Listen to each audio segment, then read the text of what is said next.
And go. Hello, I am Quenby Olson. I am an author of many books, and the reason I am making this video today is because I have somehow managed to reach 2,000 followers on Twitter, which means that I have to agree to honor my promise of reading the very first chapter of Miss Percy 2, also titled Miss Percy's Travel Guide to Welsh Moors and Feral Dragons.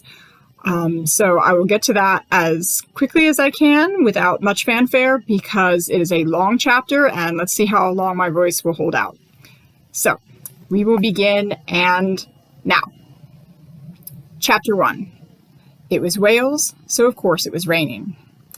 They stood in the yard of an inn, they being Miss Mildred Percy, Mr. Claude Wigan, and Mrs. Genevieve Babington, under an assemblage of umbrellas and what scant protection the side of the carriage behind them provided. Miss Mildred Percy wore a voluminous cloak beneath which she carried a large basket. Now, such a basket in the possession of any other person would not have been enough to elicit further comment, but in this case, well, this may take a while, so let's have a summary. Several months before this precise moment in which we meet, or meet again if you happen to read the first volume of Miss Percy's adventures, our main cast of characters, Miss Mildred Percy, titular fame, inherited a dragon egg from her great-uncle Forthright. The egg hatched, as eggs are often wont to do, and she, along with Mr. Wigan, local vicar, and Mrs. Babington, local vicar's housekeeper, took on the task of raising the young dragon that had burst from its shell. Several other incidents occurred which I will refrain from going over here. Again, I refer you to the introductory volume of Miss Percy's adventures, and simply leap ahead to the fact that they currently found themselves in Wales, in the rain, and doing their best to keep a restless young dragon, in the basket, out of sight of those around them. "We will go inside and inquire about a room," Mr. Wigan said, adjusting the brim of his hat, causing a rush of collected rainfall to dribble off it and onto his shoulders. "Oh, you don't think we'll have to spend the night, do you?" This from Mrs. Babington, who eyed the inn before them as if it were a derelict hovel about to be reclaimed by the ground on which it sat. "I must say, I think I'd rather sleep in the carriage than risk whatever pests or—" "We will go inside," Mr. Wigan repeated gently, holding up a steadying hand, "and inquire about a room. A seat and a fire and something hot to drink will be better than what we've already endured today, no matter the setting, I'm sure." Mrs. Babington twisted her mouth in a way that said she was not in agreement with his surety, but instead of giving that twist of her mouth a voice, she gripped her umbrella with white-knuckled fingers and followed him towards the inn itself. Mildred brought up the rear, struggling with her basket and her cloak and the ties of her bonnet, the latter having taken to choking her as the infernal millinery became more and more waterlogged and threatened to slide off her head from the additional weight of an entire sky's worth of precipitation. Her feet, tripped on stones, shifted loose from the muddy water flowing freely across the yard, but when Mr. Wigan moved to help her, she waved him along, realizing that momentum alone was carrying her forward. "Just a bit further," she said, to herself, since the pounding of the rain and the creak of her joints and the whining of Fitz from inside the basket were enough to prevent her tired, quavering voice from being heard above it all. Another brief note for those who may be uninitiated with some of the more salient facts. The dragon was named Fitz, short for Fitzwilliam. There, now we may continue. The inside of the inn was more welcoming than the outside had promised it to be. A cheery fire blazed in the main room, clean glasses sparkled on dusted shelves, and the floors displayed only a minor amount of filth tracked in from the small gathering of patrons gathered around tables and warming themselves by the fire. Mildred breathed in the welcome scent of candles and hot food and ale, not that she particularly cared for ale, but the aroma of it acted as a fine reminder that she was no longer crammed into a carriage, trundling over flooded, rutted roads, and questioning if one could indeed be jostled to pieces like a hard-worn marionette. Mr. Wigan was speaking with the innkeeper while Mrs. Babington had corralled one of the innkeeper's daughters. He appeared to have three, unmistakable in their relation to him by the inky blackness of their hair and the prominent noses that looked to have been cast from the same mold for each of them, to order food and drink and request some hot water, if possible. Mildred kept to the edges of the room, near the stairs, where she hoped she would gather the least amount of attention. Inside the basket, Fitz scraped at the sides with his claws and let out an occasional growl.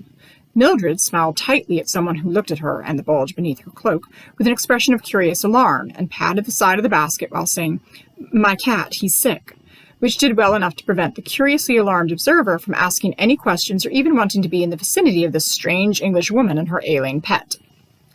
It did not take long for Mr. Wigan to manage a room, though they were told they would have to wait for the bed to be prepared and a fire to be lit for them. In other words, if they wanted the full complement of warmth and comfort, it would be a bit yet. "Only one room?" Mrs. Babington asked, the three of them now huddling together with Mildred at the bottom of the stairs. "There are other rooms available," Mr. Wiggin explained, still calm and steady even after 5 days of traveling, and 2 of those days in less than clement weather. "But apparently the roof has a leak and a few of the other rooms are unavailable for use.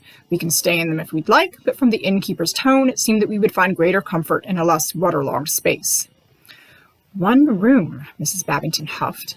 Mrs. Babington's general reactions to the adversities encountered since leaving Upper Plimpton pulled from a varied catalogue of huffs, puffs, mutterings, dark cogitations, and things furrowing between her chin and her hairline.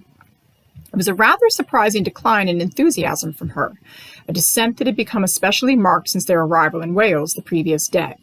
Was it that Mrs. Babington had simply become fed up with travelling already? The weather, perhaps? The sudden scarcity of her English kinfolk? Or some uncanny power wielded by the triumvirate of all three? "I will take the floor," Mildred said, just as Mr. Wiggin offered the same pronouncement. "You and Mrs. Babington will have the bed," Mr. Wiggin continued, before Mildred could voice any argument. "I prefer sleeping on a harder surface, and after 5 days on the road, I'm sure my limbs will be satisfied to find their rest on anything as long as it proves itself to be stationary." A private dining room was made ready for them, a small space tucked off to the side that appeared to be more regularly used for the storage of brooms and mildewed blankets than for hot meals by the fire. But the innkeeper's daughter showed them to a small table, and food and drinks were promised as soon as they were to make themselves comfortable. Mildred brought Fitz's basket out from under her cloak and set it near the fire. He squawked impatiently from inside, but she soothed him with a piece of salted pork kept in her pocket for just such an occasion, the meat pushed through the small gap in the basket's weave. Over the last few weeks, Mildred had become accustomed to carrying some manner of preserved food on her person. Smoked fish in a pocket, or a chewy bit of leftover bacon wrapped in a napkin and tucked in her sleeve. If she had been a more vain sort of person, she might have worried that surrounding herself with a persistent aroma of meat and other foodstuffs might be off-putting to those around her. But then she recalled that the very persons she kept around her seemed to have no care for how she smelled, and if they did, they were kind enough never to mention it, especially as they no doubt gave off a similar bouquet. The three of them waited in awkward silence until the innkeeper's daughter, Miss Morgan, they'd been informed, returned with their food and drinks. By then, Mildred had ceased feeling as if she were still rocking back and forth in the carriage, and most of the moisture had evaporated in faint tendrils of steam from the hem of her gown, leaving only clots of drying mud behind. Once their food had been delivered and Miss Morgan went away again with a vow to check on the progress of their room, they ate their food as quickly as they could without making themselves ill, while also attempting to adhere to some semblance of etiquette. Some, meaning that Mildred fought off the temptation to tear into her meat pot like a pig at a trough, though it was a hard-won battle. They said nothing of Fitz, nothing of the continuation of their journey once goals like sleep and breakfast had been achieved. Tired and damp and still creaking like old furniture, they filed up to their room, Mr. Wiggin leading the way, Mrs. Babington bringing up the rear, and Mildred tucked between them so as to better disguise the now restless, rustling basket again hidden beneath her cloak. Their room did not surprise them in any way for good or ill, which Mildred took as a blessing. There was a bed and a writing desk and a small chest of drawers. The floor was reasonably clean, and the mattress did not look as if it was home to a civilization of vermin waiting to feast on their legs. Mildred's first order of business was to set the basket on the floor, unlatch the door, and coax Fitz out of his hiding place to give him room to stretch his wings. Unsurprisingly, there was not a great deal of coaxing involved, as Fitz shot out of the basket in a manner to put the British Army's most powerful artillery to shame. "Here now, to me," Mildred cooed, holding out a chunk of boiled and buttered potatoes she'd taken from her dinner expressly for this purpose. The dragon, who had recently achieved the growth status of a very large house cat or a small dog, began to unfurl his wings in preparation of something that looked like a tantrum. But Mildred, anticipating such behavior, wrapped the potato back up in her fingers and held it against her bosom. "None of that, please." She held out one hand, the potato-less one, with her palm out and one finger pointing upwards. "Wings away. There's no need to destroy the room simply because you're overexcited." The dragon didn't move. Or rather, a visible tension roiled through his muscles, finishing with a shiver that sounded through the translucent skin of his wings like the weighted air that teases the uppermost leaves of a tree before a storm. Mildred waited. Would the persuasive power of a cold, greasy potato be enough to stymie the burgeoning passion of an infant dragon? "To me," she said again, and held out the potato. Fitz opened his mouth as if he would yawn, but the movement was a bit too quick and a bit too choreographed. He finished with a soft snarl and then a snort, sending a bright flash of flame from his nostrils before he sneezed and hastily drew in his wings to his sides. Like a broken colt, he trotted up to her, half climbing up the front of her gown with his forelegs as she dangled the potato a few inches above his nose. He sniffed and yipped and snapped the potato from her fingers, the edge of his budding tooth just grazing her skin without leaving any wound. "Now, how much farther is it, do you think?" Mildred knelt down on the floor, Fitz taking her change in position as an invitation to climb into her lap and make an awkward bed of her thighs. She looked up at Mr. Wiggin, who was already digging into his pockets and pulling out a small notebook he kept tucked away against his chest. "The weather has slowed our progress considerably," he said, pulling a few folded sheets of paper from inside the notebook and spreading them out on the corner of the writing desk. "We should have been well past Abergavenny by now, and I would be surprised if we've covered more than 20 miles between yesterday and today." Behind him, Mrs. Babington pulled back the covers from the bed and began a thorough investigation of the mattress, the pillows, and the blankets, as if she expected a hidden swarm of bedbugs to come flooding out from the ticking at the first application of weight. "Lumps," Mildred heard her hiss under her breath. "Lumps, of course." "What should we do?" Mildred asked. Then, before Mrs. Babington could think the question was directed towards her and was in reference towards the quality of the pillows, Mildred added, "About the weather. If this rain continues, I mean."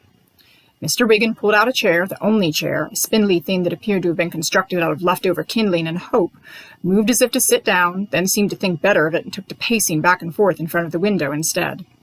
"I'm afraid we might be stuck here for a few days, at least until the weather clears and the roads dry out." Mildred glanced at Fitz, curled up across her lap on the floor, his rear legs stretched out behind him to better warm his claws and tail with the heat from the fire. "A few days." Did her words come out as a squeak? She cleared her throat and tried again. "Do you think we can manage for so long?"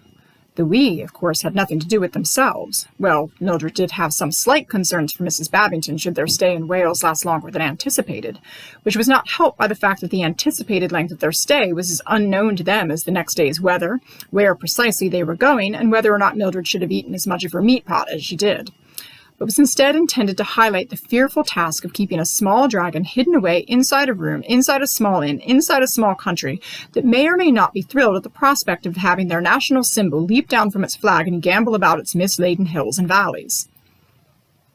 "I do not think it is a question of whether or not we can," Mr. Wiggin said, still pacing, though his eyes kept darting towards where his notebook and papers sat on the desk, as if he could better cogitate their contents from a distance.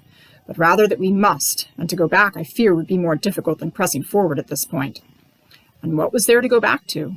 Even should they attempt to return to England and Upper Plimpton, they would still be overseeing the health and wellness of a young dragon, a creature which most of the world claimed did not exist.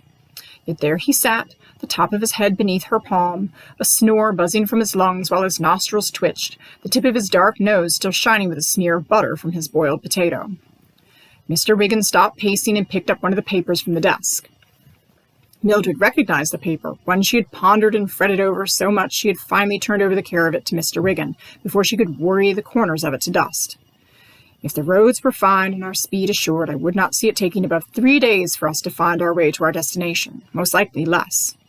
He flicked a blot on the map, a very important blot, as it was a blot that did not exist on any other map of Wales that they could discover. A blot gifted with the title of Nithy Dreg, written above it, the letters clean and delineated with a crown arching overhead. A crown of spikes, Mildred mused, and brushed her thumb over the stiff, bony nubs that decorated the top of Fitz's skull. Dragon's Nest. That was what those words meant, or was at least a vague approximation of their meaning, if Mildred's and Mr. Wiggin's shoddy knowledge of the Welsh language hadn't completely failed them. And that was where they were going, or attempting to go, if all the fountains of the great deep and windows of heaven weren't conspiring to strand them several miles outside of Abergavenny. 3 days, Mildred repeated, her tone becoming wistful for the expediency that was no longer available to them. "But how long do you believe it will take now?" She waved her free hand towards the window, indicating the rain currently slashing across the glass as if someone was on an upper floor heaving bucketfuls of water down the side of the building. Mr. Wiggin sighed. Not a sigh for a summer's day or a sigh of contentment after a fine and filling meal, but instead a sigh that spoke of anxiety and regret and pages of complaints and frustrations that would remain truncated both for the sake of his listeners' ears and the amount of ink spilled inside this book. When I spoke with Mr. Morgan, he mentioned having heard some news about the roads, that the main thoroughfare from here towards Brecon is completely impassable. Entire sections of it washed away, he added, flinching as if he was only hearing the news for the first time rather than relaying it second-hand. So we may have to either find another route entirely, which is most likely not advisable as we're not familiar with the geography and there's no way to know the state of any secondary roads and lanes, or sit here and wait until our way forward runs clear again. Or we could go back, Mrs. Babington said, one corner of a sheet raised to the light as she appeared to be examining the quality of the stitching and clearly finding it wanting. A few weeks shouldn't make that much of a difference. Give the weather time to clear, the seasons to shift about a bit. Try again when Fitz is too large to fit inside a carriage with the rest of us, Mildred interrupted, her voice low for fear of disturbing the sleeping dragon on her lap.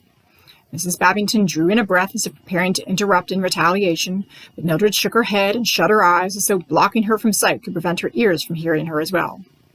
I am not filled with optimism at this stumbling block so early on in our journey, but Fitz needs to be someplace where he can move and grow with some freedom.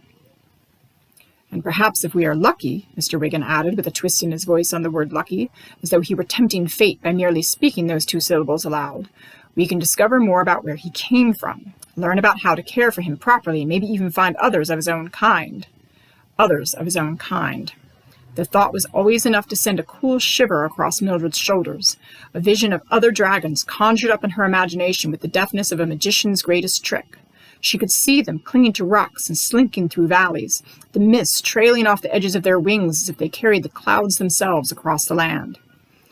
Well, was all Mrs. Babington said, ingratiating herself into her own surliness as she finished her inspection of the bed. Mildred matched Mr. Wigan's sigh with one of her own. She was tired. It had crept up on her, she realized, trailing at her heels since she had woken up and begun this leg of their journey almost 12 hours before. 12 hours of rain and mud and wind and clenching every muscle in her body until she thought she might change herself into a diamond from sheer force of will alone. She didn't even believe she had need of such lofty material goods as beds and mattresses. Simply tuck a cushion beneath her head and she could curl up on the floor with fits until either the rain ceased or it flooded the land enough to wrench the inn free of its foundations and send them bobbing off into the Irish Sea. It is late, Mr. Wigan announced, passing his hand over his face. He looked at the two ladies in the room with him, his brow pinching in apparent confusion. How should we, he waved towards the bed, now returned to rights by Mrs. Babington, go about things?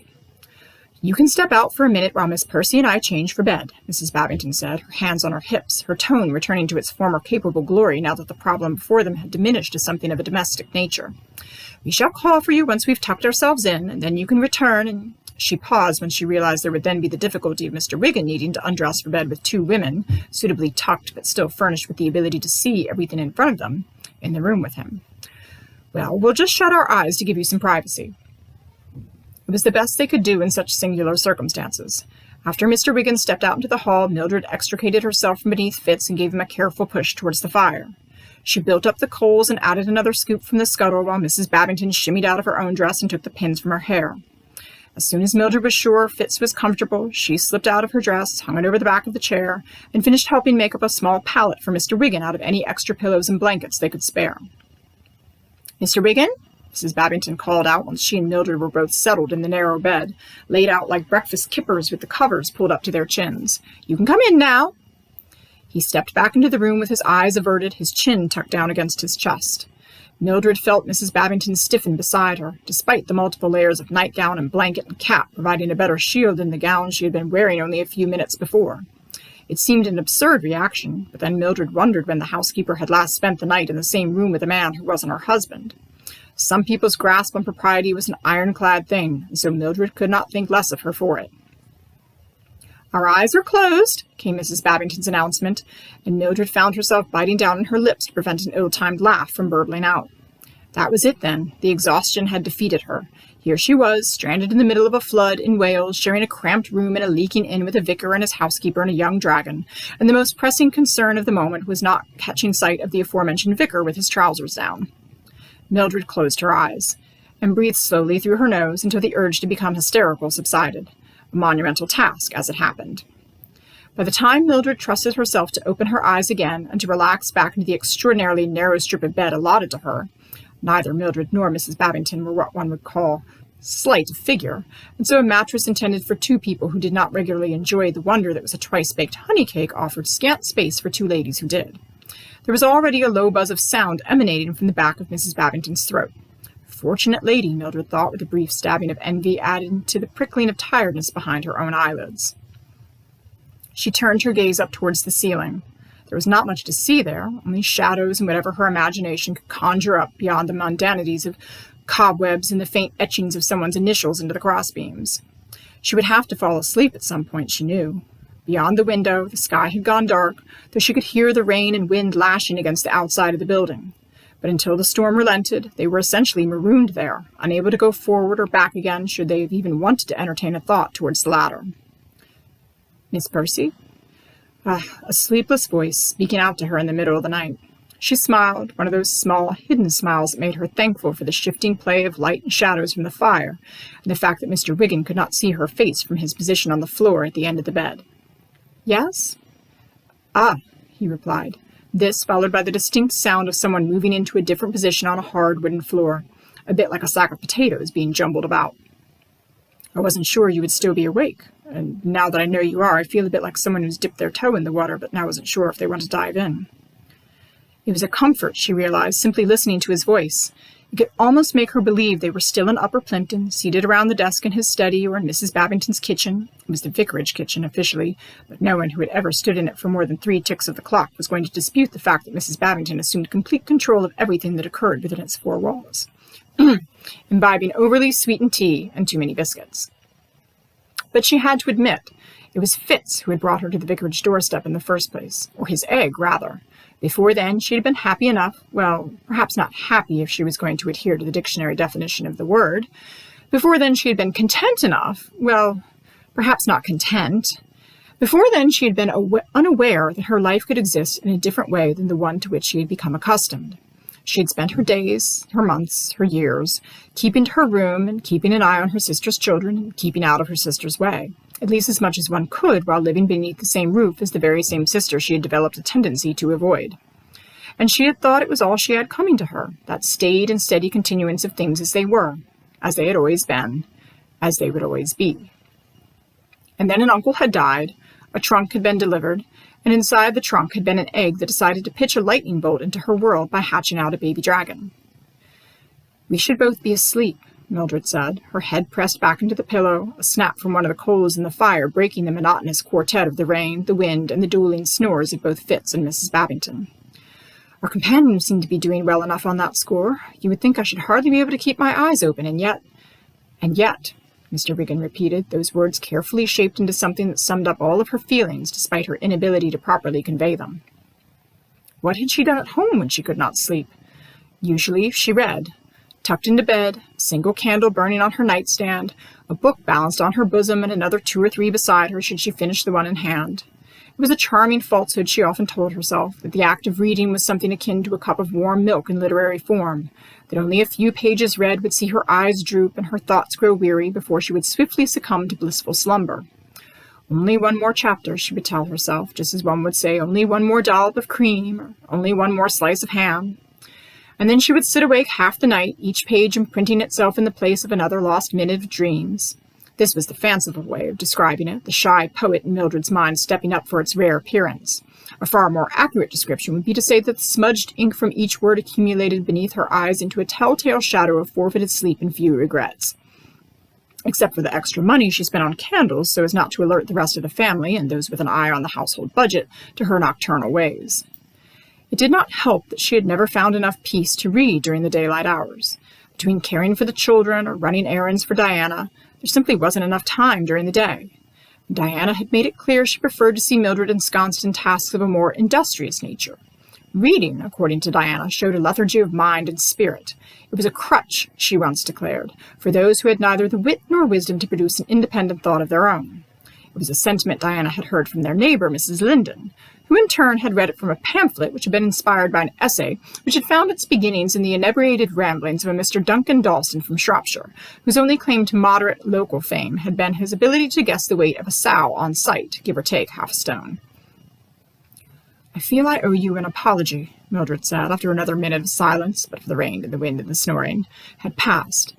She waited for a response to this before pressing onward, afraid that Mr. Wiggin had fallen asleep during the interim.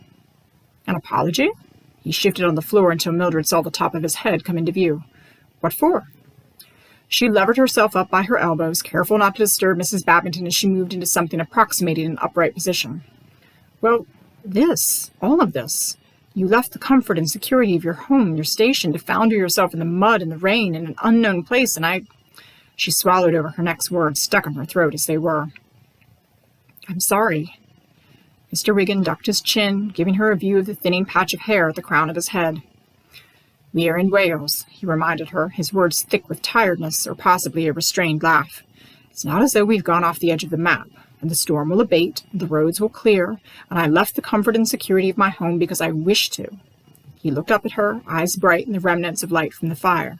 I am here by choice, Miss Percy. You owe me no apology, because there is no need for one. If anything, I am indebted to you.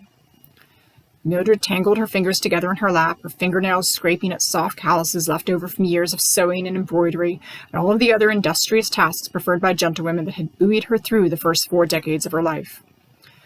You do not need to say such things in order to assuage my guilt. I'm glad you feel that way, especially considering that I say such things because they are true and not because of any inclination to placate you. He smiled in that way that he had, the slight upturn of his mouth possessing a greater power over her than he could possibly know. Dragon or no, I would have come with you. As if summoned from sleep by the mere mention of a species, Fitz snuffled into wakefulness, eyes cracking open like twin keyholes to peer at them through the dim light of the room. A whine slipped out of him, and he stirred from his place near the fire, one wing stretching out towards the coals as if he wanted to gather up the warmth beneath its shelter and hoard it for himself. Mildred slipped out of the bed. And it's jammed up here. Oh, there it goes. Mildred slipped out of the bed, wincing as Mrs. Babington snorted, coughed, and then rolled onto her side, quickly taking up the extra space available to her in the bed as fast as Mildred abandoned it. The floor was cool on her bare feet, and she crossed over to where Fitz continued to squirm, now padding in circles in front of the fire, as if he could discover a more comfortable spot amid the same roughly hewn rows of floorboards. Give me a minute, she whispered to him, her tone one she had used to take with her niece and nephew when they were impatiently waiting for the receipt of some treat or reward. She took up one of the spare blankets. It gave off a mingled aroma of damp and lye, but it would have to do, twisted it into something that vaguely resembled a deflated Yorkshire pudding, and prodded a groggy Fitz into the middle of it. There now, isn't that better? The dragon purred contentedly as he worked his claws into the fabric, his tail flicking with the insistence of a metronome as his eyes shuddered again into what Mildred hoped would be a long, restful sleep. Slowly then, carefully, she began to stand up to make her way back towards the bed. But one eye flashed open, the tail ceasing its movements as Fitz pinned her in place with a glare of accusation. She should have known. At every other inn they'd stopped at along the way, Mildred had been fortunate enough to have her own room, and so Fitz had developed a habit of curling up on the end of her bed while she slept. She had told herself it was for safety, that it was much less likely she would fail to notice someone breaking into her room in the middle of the night to steal a baby dragon from her care, if the baby dragon in question was draped across her feet and utilizing her knees for a makeshift pillow. And the reverse was assumed to be also true, that any miscreant attempting to steal into her room for the sole purpose of robbing or assaulting her would undoubtedly be thwarted by the creature, all wings and claws and one sharp tooth, snoring in the vicinity of her calves. Here, was all Mr. Wiggin said as he began to dismantle his own cobbled-together bed in order to push his scant collection of blankets and pillows towards her. No, no! Mildred wanted to stop him, but she also didn't want to make a fuss. Fitz seemed to be waiting for her to take her rightful place beside him, and her former position in the bed had already been usurped by Mrs. Babington. If she did not sleep on the floor, she would have to tip herself against the wall like a forgotten umbrella. I can sleep in the chair, Mr. Wiggin assured her, but she was not at all assured by his confidence, seeing as how the chair looked as though it was incapable of supporting the weight of a sneeze from across the room, let alone a full-grown man who gathered descriptors such as tall and broad and sturdy as a turret constructed by the Romans somewhere in the wilds of Cumbria about his person. No, we can both sleep on the floor, Mildred told him, and reached across the small space to take one of the blankets from him. His hands gripped the edge of the blanket as if the expanse of tattered wool was instead a shield of iron and bronze. If you're concerned about propriety, Mildred said, still holding onto her end of the blanket, there's a dragon beside us and a housekeeper tucked into bed less than 3 paces away, and I'm very tired, she added, so I doubt I could manage to be improper with such insufficient amounts of energy at my disposal. Mr. Wiggin acquiesced. It It was a slow process, his fingers loosening around the blanket, his shoulders drooping as a long, steady breath slipped out of him. But he nodded, and he smiled, oh, the smile. And together they went about making up a sort of pallet on the floor, one that allowed Mildred to lie beside Fitz. Indeed, the dragon would not fully settle until she lay down and draped one arm over him, and gave Mr. Wiggin enough room to stretch out behind her, with his own blanket and his own pillow, and no doubt an invisible rampart of mythological proportions constructed between them. Mildred turned her face towards the fire, the warmth of it suffusing her cheeks and forehead. Behind her, Mr. Wiggin tossed and turned for several minutes, until he finally settled, and he sighed, and he said, "Good night, Mildred." The tips of her fingers trailed over the rough hide of Fitz's back. Backlit by the glow from the coals, the creature could almost be mistaken for a chunk of coal himself, one that had tumbled from the fireplace and continued to burn on the floor beside her. "Good night, Claude," she said, and she closed her eyes.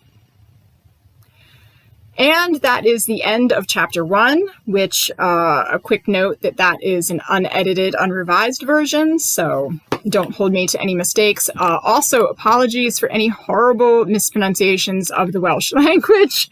I am only a poor Pennsylvanian raised in Pennsylvania Dutch country, so sorry about that. So I will thank you if you made it this far, and if not, that's fine too. Hopefully there will be more videos in the future as followers come along, and we'll see. So thanks again. Hope you enjoyed it, and goodbye.